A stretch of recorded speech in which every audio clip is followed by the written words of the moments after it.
ওরা কি বলছে শোনো, বাঘে এদিকে চলে আসবে।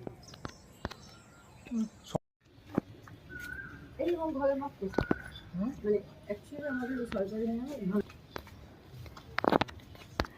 দিদি হয়েছে আমি ফোন করবো, তুমি ফোন করো, ফোন করবে, ফোন করে দেখবে আসবে, টাকাটা মারতে হবে। বলতে বলতে হ্যাঁ ঠিক আছে, টাকাটা মারবো।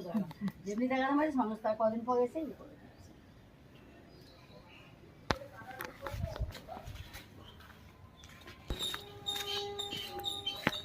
হ্যাঁ স্যার, তোমার বৌমা করবো।